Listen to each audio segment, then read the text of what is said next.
les grands principes de base de la nutrition, c'est d'apporter les aliments, les nutriments nécessaires à l'organisme pour fonctionner. Donc on va faire attention à apporter effectivement suffisamment de glucides, de lipides, de protéines, les vitamines, les minéraux, en ayant une alimentation diversifiée et variée.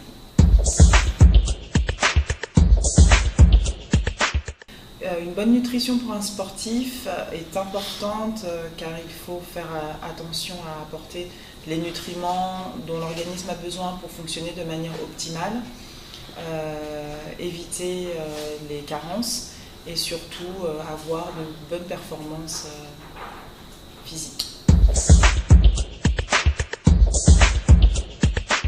Alors de manière générale, effectivement, pour les sportifs, ça va être intéressant de calculer les glucides, l'apport en glucides et l'apport en protéines.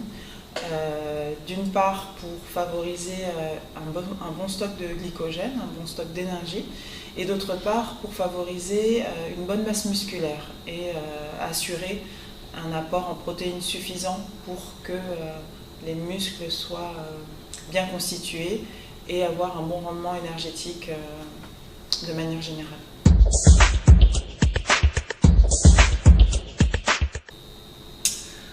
On va privilégier des aliments à caractère anti-inflammatoire, c'est-à-dire qu'ils vont promouvoir la fabrication de nos propres molécules anti-inflammatoires. Ce qu'on veut pour le sportif, en particulier, de manière générale pour tout le monde, mais pour le sportif en particulier, c'est justement d'éviter les inflammations le plus possible, sachant que le sport va engendrer, va solliciter les muscles, les articulations et de manière plus importante que la normale. Et donc il est intéressant d'apporter à l'organisme son artillerie interne anti-inflammatoire. Et pour ça, on va s'orienter vers des aliments qui sont reconnus et des nutriments qui sont reconnus pour ce caractère-là, comme les oméga 3. Le curcuma, par exemple, qui est une épice qu'on utilise beaucoup en Orient, mais qui est réputée et connue et prouvée scientifiquement pour être un puissant anti-inflammatoire et un puissant antioxydant. On va pouvoir utiliser aussi les antioxydants, contenus naturellement dans les aliments, en particulier les fruits et les végétaux. Aussi pour un bon fonctionnement énergétique, une optimisation de la fonction mitochondriale, donc c'est la production d'énergie par nos cellules en fait, la fameuse ATP. C'est intéressant de manger des produits comme la sardine qui sont riches en coenzyme Q10. Le coenzyme Q10 est connu pour être un nutriment, une molécule qui va favoriser une bonne fonction mitochondriale pour la production d'énergie. Par contre, alors les aliments à éviter, ça va être les aliments qui vont au contraire, eux, favoriser l'inflammation. Donc notamment tout ce qui est viande, produits animaux et graisses saturées, l'alimentation qui est acidifiante, donc on va faire en sorte d'avoir une alimentation la plus alcalinisante possible, et une alimentation alcalinisante est essentiellement basée sur les végétaux. En aliments acidifiants, on va se baser sur l'indice PRAL pour déterminer le niveau d'acidification de l'aliment. C'est un tableau, chaque élément a été, les aliments ont été analysés. Ah oui. Donc quand on les analyse, on a effectivement les calories, le nombre de protéines, les protéines qui y sont contenues, etc. Et puis là, il y a ce qu'on appelle l'indice PRAL qui définit la capacité d'un aliment à acidifier l'organisme en fait. C'est-à-dire qu'il y a des aliments qui sont plus acidifiants et des aliments qui sont plus alcalinisants. Et les aliments alcalinisants, ça va être les végétaux, et les aliments acidifiants, pardon, la liste des aliments acidifiants, on a tout ce qui est viande, les céréales, les laitages,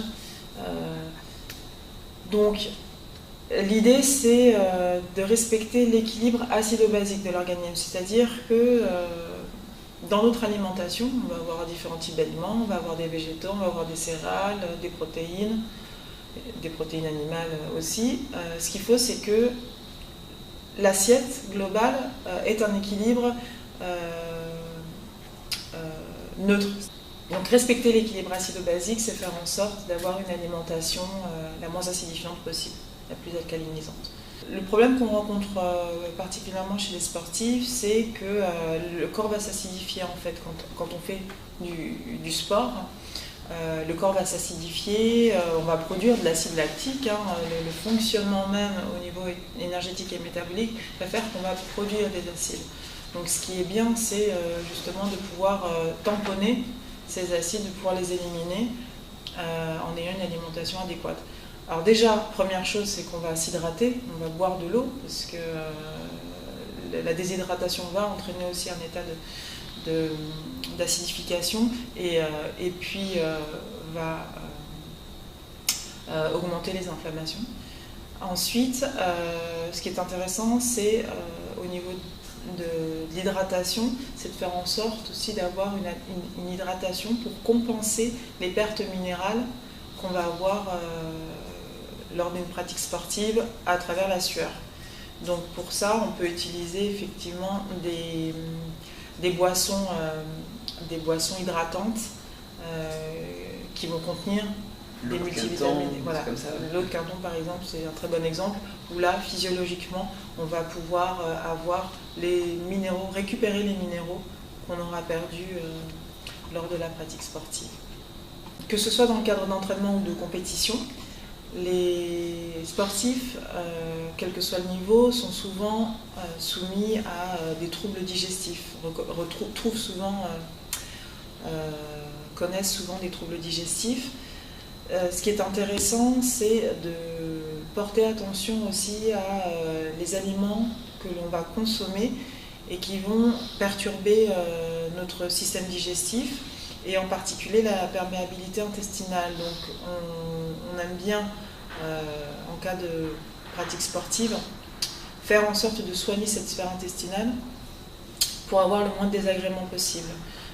Entre autres, on va éviter lors de périodes de compétition, d'entraînement, à certains repas, et plus on va se rapprocher de l'échéance de la compétition, et plus on va faire attention à tout ce qui pourrait perturber la digestion, tout ce qui est fibres, tout ce qui est graisse, sucre, voilà.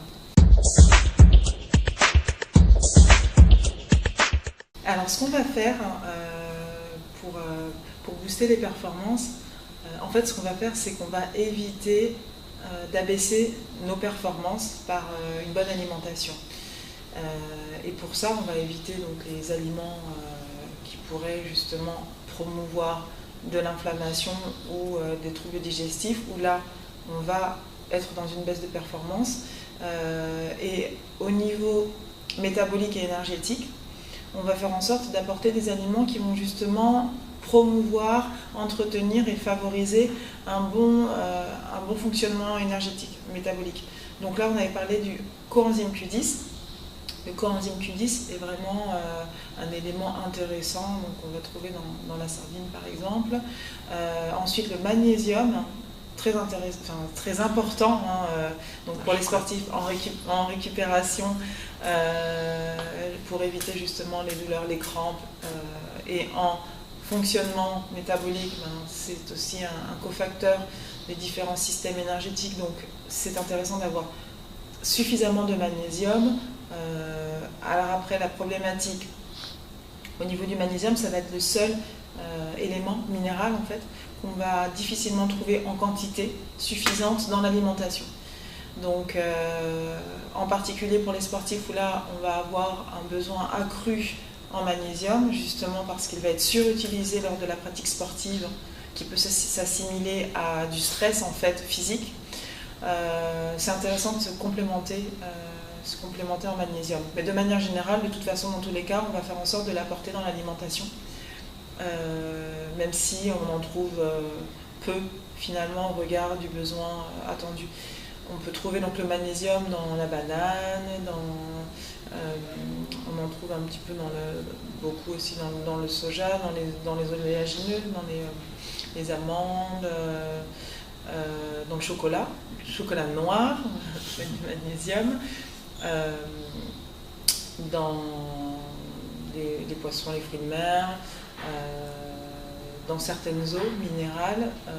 Toutefois, on va faire attention à ne pas consommer des eaux trop minéralisées pour ne pas fragiliser les reins. Ça va être les eaux qui ont un résidu à sec, donc quand on regarde l'étiquetage en fait, des eaux, supérieur à, alors certains disent 50 mg par litre, 100, 150 mg par litre. Une eau très minéralisée, par exemple, qui va contenir beaucoup de calcium, de magnésium, entre autres, peut atteindre jusqu'à 1000 mg, 2000 mg, 2000 mg, pardon, 1000 mg, 2000 mg par litre de minéraux, ce qui est en résidu à sec, ce qui est énorme. Donc, ce sont des eaux qu'on va boire en cure, mais pas en continu pour ne pas fatiguer les reins.